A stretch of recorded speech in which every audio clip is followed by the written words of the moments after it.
The live TV, सच सबसे आगे। नमस्कार, द लाइव टीवी आप देख रहे हैं, आपके साथ मैं हूं आदित्य कुमार। बजरंग दल इस वक्त चर्चा में बना हुआ है। बजरंग दल के कार्यकर्ता सड़कों पर उतरकर हंगामा कर रहे हैं। क्यों कर रहे हैं, जरा आप ये भी समझ लीजिए।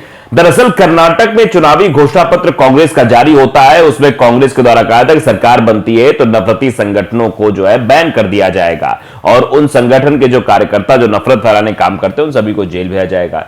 जिसमें बजरंग दल की तुलना पीएफआई से की गई थी, बहुत सारी बातें हो रही थी। उसी सब को लेकर अब बजरंग दल के कार्यकर्ता सड़कों पर उतरकर उत्पात मचाने की कोशिश कर रहे हैं, क्योंकि छत्तीसगढ़ के मुख्यमंत्री और फिर कमलनाथ ने भी मध्य प्रदेश में कहा था कि बैन होगा। इस पर कोई चर्चा हो रही थी। छत्तीसगढ़ के मुख्यमंत्री भूपेश बघेल तो कह ही रहे थे। अब इसको लेकर प्रदर्शन देखने को मिल रहा है। सड़कों पर बजरंग दल के कार्यकर्ता उतरकर उत्पात मचाते हुए देखे जा सकते हैं।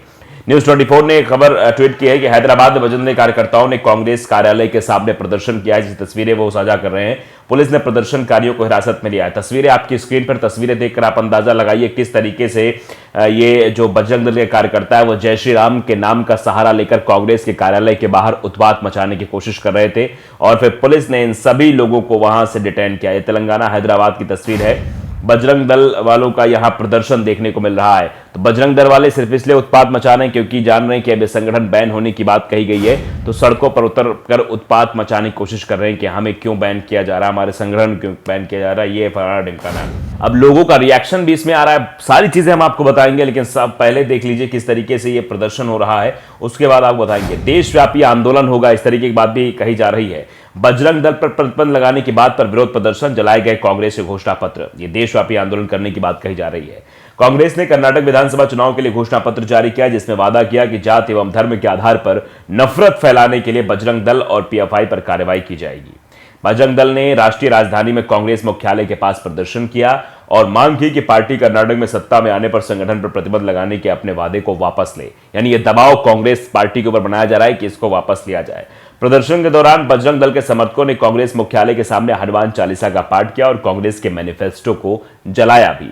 जबकि हनुमान जी कितने शालीन हैं आप जानते हैं, लेकिन हनुमान जी का नाम लेकर किस तरीके से ये एक सियासी रोटनी सेकने की कोशिश होती है आप बखूबी जानते हैं। विश्व हिंदू परिषद के नेताओं ने विरोध प्रदर्शन में कहा कि बजरंग दल देश का गौरव है और अगर कांग्रेस ने वादा वापस लिए अपने कर्नाटक चुनाव घोषणा पत्र को नहीं बदला तो बड़े पैमाने पर देशव्यापी आंदोलन होगा। शायद उसी की झलक जो है वो अब दिखाई दे रही है। विहिप प्रवक्ता विजय शंकर तिवारी ने संवाददाताओं से कहा कि बजरंग दल एक ऐसा संगठन जो राष्ट्रवाद की लौ जलाता है, लाखों महिलाओं की लाज बचाता है, गौ माता को वध से बचाता है और देश में लाखों लोगों को बचाने के लिए रक्तदान करता है। बजरंग दल देश का गौरव है और कांग्रेस इसकी तुलना प्रतिबंधित आतंकी संगठन पीएफआई से करती है। यह बात नागवार गुजर रही है बजरंग दल के कार्यकर्ताओं को, जबकि आप भी जानते हैं बजरंग दल के कार्यकर्ताओं का कार्य क्या है। कांग्रेस ने कर्नाटक विधानसभा चुनाव के लिए मंगलवार को घोषणा पत्र जारी किया था, जिसमें उसने वादा किया है कि प्रदेश में जाति एवं धर्म के आधार पर नफरत फैलाने के लिए बजरंग दल और पॉपुलर फ्रंट ऑफ इंडिया यानी कि पीएफआई जैसे संगठनों के खिलाफ निर्णायक कार्रवाई की जाएगी। भाजपा के राष्ट्रीय प्रवक्ता संबित पात्रा ने मंगलवार को संवाददाता सम्मेलन को संबोधित करते हुए आरोप लगाया, कर्नाटक चुनाव के लिए कांग्रेस घोषणा पत्र में बजरंग दल प्रतिबंध लगाने का वादा देश में प्रतिबंधित संगठन पॉपुलर फ्रंट ऑफ इंडिया यानी कि पीएफआई को बचाने का यह प्रयास है। उन्होंने कहा कर्नाटक चुनाव के मद्देनजर आज कांग्रेस ने झूठ का पुलिंदा यानी अपना घोषणा पत्र जारी किया है। यह दुस्साहसी और तुष्टीकरण की राजनीति की पराकाष्ठा है। ये भारतीय जनता पार्टी के प्रवक्ता संबित पात्रा की तरफ से आरोप लगाए जा रहे हैं। यह भगवान हनुमान का अपमान करके पीएफआई को बचाने का कांग्रेस का प्रयास है। पात्रा ने कहा कि हनुमान जी कर्नाटक के गौरवशाली देव हैं, कर्नाटक की भूमि हनुमान जी की भूमि है। कांग्रेस ने हमारे देवता का अपमान किया है, यह दुस्साहस है। कर्नाटक हमारे भगवान हनुमान जी का इस तरीके का अपमान बर्दाश्त तो नहीं करेगा। तो सियासत पूरी तरीके से एक वे में चल रही है। संबित पात्रा उस पूरे एक संगठन को भगवान के नाम पर सीमित कर देना चाहते हैं जिससे कि बवाल हो सके। ये पूरी कोशिश है जो उसी कोशिश के आधार पर काम किया जा रहा है। अब लोगों का रिएक्शन क्या कुछ इस पे आ रहा है ये भी जानना बेहद जरूरी है। देखिए, आशुतोष यादव ने लिखा कि कांग्रेस से मेरी विनती है कर्नाटक में सरकार बनते ही इस दंगाई संगठन बजरंग दल पर सबसे पहले बैन लगाएं और इसमें शामिल सभी दंगाइयों पर रासुका लगाए। अतुल कुमार सेठ लिखते हैं तेलंगाना सरकार को चाहिए गुंडे और मवालियों को जेल में ठूंस दे। वो सीधे तौर पर कहा जा रहा है कि इनको जो है जो गुंडे मवाली इनको जेल के अंदर ठूंस देना चाहिए। बुलंदशहर की एक खबर को ट्वीट करते हुए शशांक सिंह लिखते हैं कि बुलंदशहर हिंसा इंस्पेक्टर की हत्या में बजरंग दल नेता मुख्य आरोपी, 4 गिरफ्तार। बुलंदशहर के स्याना गांव में कथित गोकशी के बाद हुई हिंसा में पुलिस अधिकारी सुबोध कुमार सिंह की मौत हुई थी। सुबोध दादरी में गोमांस के शक में पीट कर मार दी गई। अल्पसंख्यक मामले की जांच अधिकारी थे।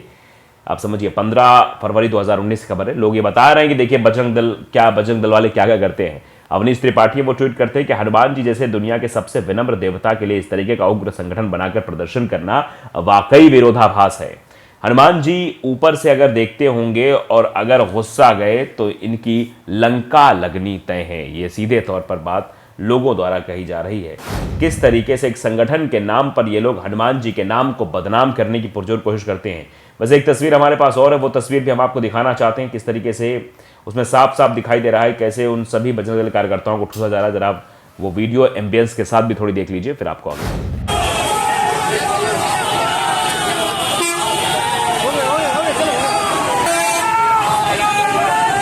तो साफ तौर पे आपने देखा ये वीडियो, विकास ने ट्वीट किया। विकास ट्वीट करते हुए लिखते हैं कि protest all over the country bye Bajrang Dal कार्यकर्ता against Congress. This is Hyderabad today morning in front of Congress office. This is going to backfire big time on Congress party. यानी कांग्रेस पार्टी के खिलाफ ये लोग आ गए हैं, कांग्रेस पार्टी की खिलाफत करते हुए नजर आ रहे हैं और ये देशव्यापी आंदोलन खड़ा करने की बात कर रहे हैं कि देशव्यापी आंदोलन चलेगा कांग्रेस के खिलाफ। कांग्रेस ने बैन करने की बात कैसे कह दी। अब भी जानते हैं कि छत्तीसगढ़ के मुख्यमंत्री ने भी कांग्रेस के बैन की बातें कही थी और ये चीजें भी देखने को मिल रही हैं। कांग्रेस लगातार घोषणा पत्र में लिखी रही है कांग्रेस की, हमारी जैसे ही सरकार बनती है वैसे ही हम ऐसे संगठनों को बैन करेंगे, तुरंत ही बैन कर देंगे। तो बजरंग दल के बहाने बजरंगबली चुनाव में एंट्री, संगठन पर पहले भी लग चुका है बैन। जरा आप समझ लीजिए इस चीज को भी। धार्मिक भावनाओं का सहारा लेकर बीजेपी ने एक बार फिर बजरंग दल के सहारे बजरंगबली पर बहस छेड़ दी है और यह बात संबित पात्रा के द्वारा कही गई है। खुद प्रधानमंत्री मोदी हर भाषण की शुरुआत बजरंगबली के नारों से कर रहे हैं। आप समझिए अब पूरा चुनाव बजरंगबली के नाम पर लड़ने की कोशिश की जा रही है। कर्नाटक में बम्बई फॉर्मूले नहीं चल पाने के बाद बीजेपी लगातार हिंदुत्व कार्ड खेलने की कोशिश कर रही थी, जिससे ध्रुवीकरण कर वोटों को अपने पाले में लाया जा सके। इसके लिए बीजेपी ने हिजाब से लेकर अजाम तक के मुद्दे उछाले थे। वहीं चुनावी घोषणा पत्र में समान नागरिक संहिता का वादा भी किया गया था। हालांकि बीजेपी नॉर्थ के राज्यों की तरह हिंदुत्व के एजेंडे को कर्नाटक में पूरी तरह नहीं भुना पाई, लेकिन अब कांग्रेस घोषणा पत्र से बीजेपी के हाथ कुछ ऐसा लगा है जिससे बीजेपी खुलकर हिंदुत्व की पिच पर उतर आई है। मामला बजरंग दल को बैन करने का है, जिसे अब बीजेपी और खुद प्रधानमंत्री मोदी ने बजरंग बली से जोड़ दिया है।